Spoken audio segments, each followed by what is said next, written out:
ఓం శ్రీ మహాగణాధిపతయే నమః. ఓం శివాయ గురవే నమః. నందీశ్వర అవతారం. పూర్వం శిలాదుడనే ఋషి ఉండేవాడు.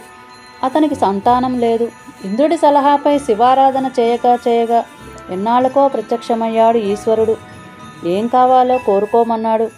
ఆయన అసలు దిగిరావాలే గాని వస్తే వరాలకేం కొదవా? నాకు అయోనిజుడైన కొడుకు కావాలి. వాడు నీ అంతటి వాడయ్యుండాలి. వాడికి అసలు చావు రాకూడదు. అనుగ్రహించు మహాప్రభో అంటూ కాలకాలుడు కాలపై పడ్డాడు శిలాదుడు. అనుగ్రహించాను, నన్ను మానవ రూపాన జన్మించమని బ్రహ్మాదులు కోరి ఉన్నారు. అందువల్ల ఆ పుట్టేదేదో అయోనిజుడిగా నీ బిడ్డగానే అవతరిస్తాను అని చెప్పి అంతర్ధానుడయ్యాడు శివుడు. కొన్నాళ్ల తర్వాత శిలాదుడు ఆశ్రమంలో యజ్ఞం చేస్తుండగా యజ్ఞకుండం నుండి శివలాంఛనాలతో ఒక బాలుడు ఆవిర్భవించాడు. శిలాదుడతనికి నంది అని పేరు పెట్టి జాతకర్మాదులు నెరిపి విద్యాబుద్ధులు చెప్పసాగాడు. ఒకనాడు శివప్రేరితులైన మైత్రావణులనే ఋషులు శిలాదాశ్రమానికి విచ్చేశారు. వారు నందిని పరామర్శించి ఇంక నీవు ఒక్క ఏడాదే జీవిస్తావయ్యా అని చెప్పి చక్కాబోయారు. శిలాదుడు కుమార మరణం పట్ల బేతావహుడై దుఃఖించసాగాడు. నంది శిలాదుడికి ధైర్యం చెప్పాడు. శివారాధనమనే తంత్రంలో మృత్యువును వంచిస్తాను, చిరంజీవినవుతాను, నువ్వు ధైర్యంగా ఉండు అని తండ్రికి చెప్పి తాను తపోవనాలు పట్టి వెళ్ళిపోయాడు. నంది చేసిన తపస్సుకు ఆనందించిన అంబికేశ్వరుడు కుమార గణపతి పార్వతీ సమేతంగా ప్రత్యక్షమయ్యాడు. నంది, నిన్ను పరీక్షించడానికే మైత్రావణులను పంపాను నేను. నీ భక్తికి తపశ్చర్యకు సంతోషించాను. నీకు చావు లేదు, నువ్వు చిరంజీవి. అంతేకాదు, నీ తండ్రితోనూ బంధువులతోనూ సహా కైలాసవాసివై నాతో సమంగా గౌరవించబడతావు. నిత్యం నా చెంతనే ఉంటావు, గణాధిపతి అవుతావు అని చెప్పి నిజ జటాస్థిత గంగోదకంతో నందిని గణాధిపతిగా అక్కడికక్కడే అభిషేకించి ఇక నుంచి నందికేశ్వర నామంతో వర్ధిల్లు అని దీవించాడు. ఆయనలా దీవించుతూనే తన మెడలోని కమలాల మాల నా నంది మెడలో వేశాడు. ఆ మాల మెడలో పడగానే నంది త్రిలోచనుడిగా, దశభుజుడిగా, రెండవ శివుడా అన్నట్లు రూపుదాల్చాడు. అభిషేకించిన జలధారాశితో జటోదక, త్రిశ్రోత, వృషధ్వని, జంబువులనే 5 ప్రవాహాలుగా పరిణమించింది. ఈ 5 మూలస్థానం పంచనదం అనే పేరుతో అలరారుతుంటుంది. శివుడలా అభిషేకించి ఇతర గణాధిపతులను దేవతలను స్మరించాడు. తక్షణమే వారు వచ్చి గణాధిపతిగా నూతనాభిషిక్తుడైన నందిని సత్కరించారు. అదే సమయంలో సప్తమరుత్తులు తమ కూతురైన సుయస అనే కన్యను తెచ్చి నందికిచ్చి పెండ్లి చేశారు. సుయస నందికేశులు ఆలుమగులైనారు. తానున్న ప్రతి తావులోనూ తన ఎదుట నందీశ్వరుడు ఉండి తీరాలని శాసించాడు శివుడు. అనంతరం శివుడు నందికేశ్వరుడిని అతన్ని బంధుజనాల్ని వెంట తీసుకొని ప్రమదుల కొలువులందుకుంటూ పార్వతీ సమేతంగా కైలాసం చేరాడు. భైరవ అవతారం. ఒక సమయంలో దేవర్షులు బ్రహ్మను సమీపించి, స్వామి పరమాత్మ పరబ్రహ్మ అంటుంటారు కదా, ఆయనెవరో తెలియజేయమని అడిగారు.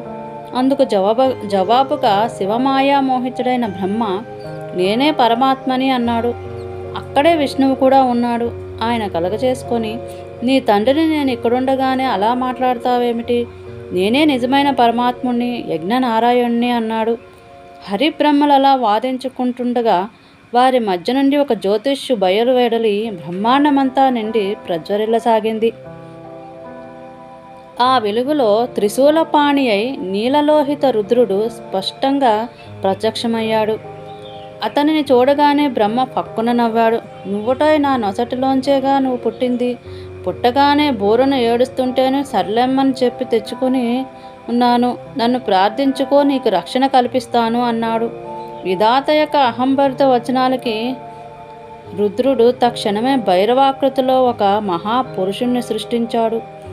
భైరవాకార కాలభ కాలరాజ, ముందుగా ఈ బ్రహ్మను శిక్షించు. చెడు పట్ల కుపితుడవై వాటిని సమర్థిస్తావు నువ్వు. అందువల్ల అమర్దకుడనే పేరు పొందుతావు. భక్తుల పాపాలను భక్షించి పాపభక్షణుడనే పేరు వర్ధిల్లుతావు. కాశీకి క్షేత్రాది విముక్తుడవుతావు. ముందుగా ఈ బ్రహ్మను శిక్షించు అన్నాడు రుద్రుడు. ఆజ్ఞాపించడమే తడవుగా ఆ కాస్త పని కానించేశాడు కాలభైరవుడు. తప్పు చేసిన అవయవమే శిక్షింపబడాలనే న్యాయం రీత్యా బ్రహ్మగారు ఏ ముఖంతో రుద్రుని అవహేళన చేశారో ఆ 5వ ముఖాన్ని తన ఎడమ చేతి కొన వేలి గోటితో మీటాడు సమర్థకుడు.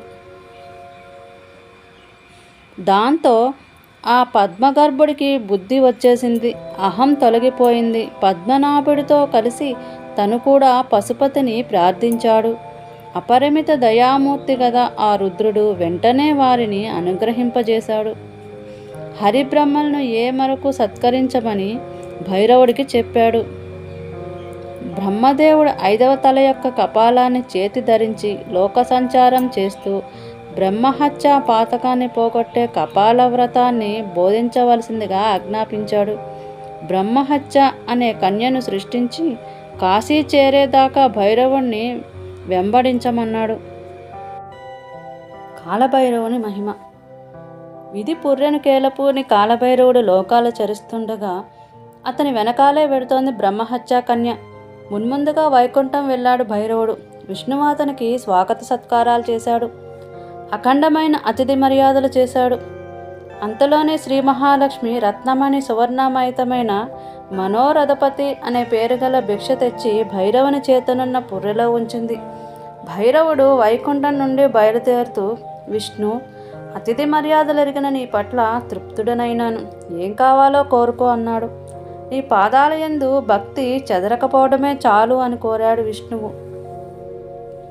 అనుగ్రహించాడు భైరవుడు. ఇక నుంచి నరులకే కాక సురులకు కూడా వరదుడనవుతానని దీవించాడు.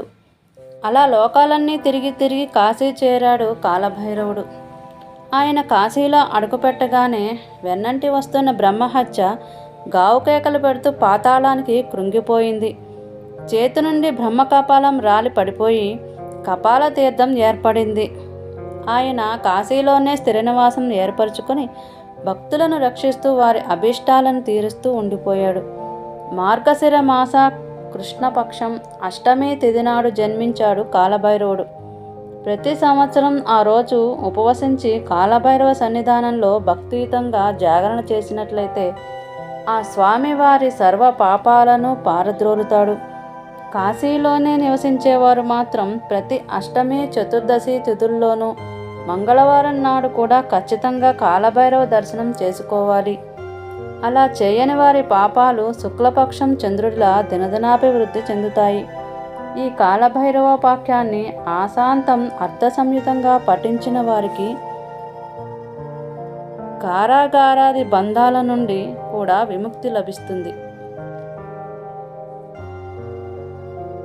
రుద్రాణి పాదార్పణమస్తు. స్వస్తి.